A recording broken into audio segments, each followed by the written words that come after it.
we meet an up-and-coming Muslimah talent.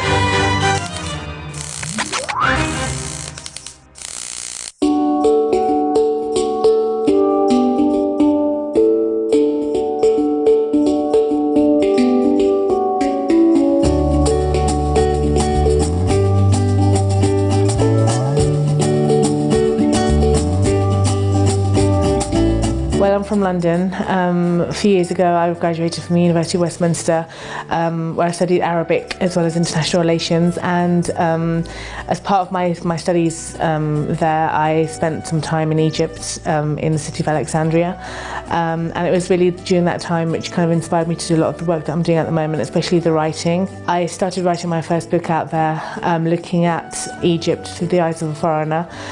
It's basically a short series of short stories which I haven't published yet, but I'm in the process of publishing at the moment, and kind of being inspired by the people, like the characters in the history that we come to know of. So for example, the Queen of Sheba, who is in the Quran, you know, her story about her being a businesswoman. She was involved in trade of frankincense. When we see stories like that, they're quite inspiring, kind of make you, especially as a woman, to kind of want to do something like that. And I really love fragrance as well, so for me that was quite an inspiring story. And being in the Middle East and being in that kind of location kind of really helped to put everything into context in terms of what I want to do in my life.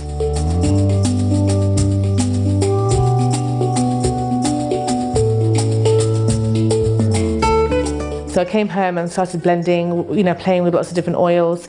The oils that you get in Saudi Arabia, perfume oils, and kind of blending them myself to kind of make up my own kind of touch on it. And my friends and family started smelling it, they loved it, and they kind of really encouraged me and inspired me to continue doing it. So that's what I'm basically doing at the moment, is starting off a small perfume line to begin with, which is focusing on just fragrance oils, because that's what it was traditionally. So keeping it traditional and keeping it back to basics as to what it was in the past.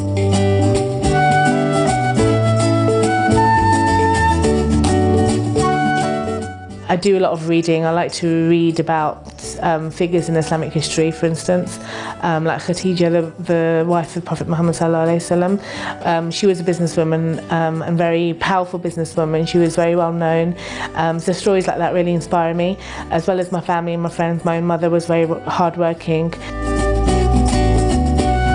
People who say that Muslim women should, you know, limit their career aspirations, I personally think that's wrong, because there's no Islamic basis for it at all. Unfortunately, in this day and age, a lot of people, they like to mix cultural beliefs with Islamic beliefs as well, and a lot of the time they don't know what is Islam and what is culture.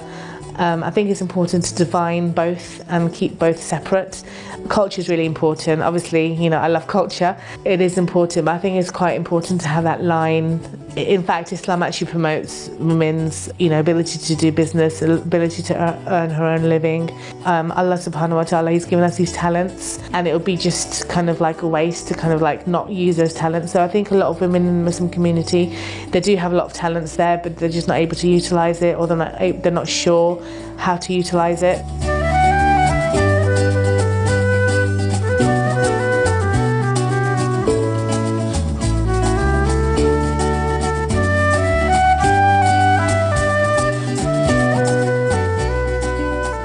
So this morning I started making my own fragrance soap, using some of the fragrance oils that I've mixed myself and making them into soaps. So what I plan to do is to obviously give these for people to sample, and to get some opinions from previous customers of mine who purchased from me in the past, and to get their opinions about what they think about this actual product, because it's quite new.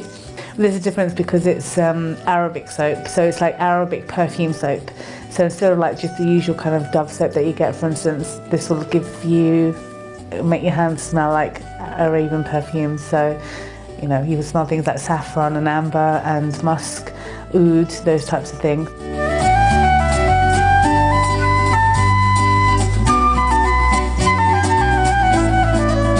Being in the UK, I think it's important to kind of look around and kind of take advantage of the opportunities around us. You know, I think it is important as a Muslim to kind of look at what the state of Muslim women is in Islam, and just look at the kind of like examples that we've got. And I think as a teenager, I mean, it is important at that age as well, especially to kind of like nurture the talents that they have, you know, explore the kind of things that they're interested in.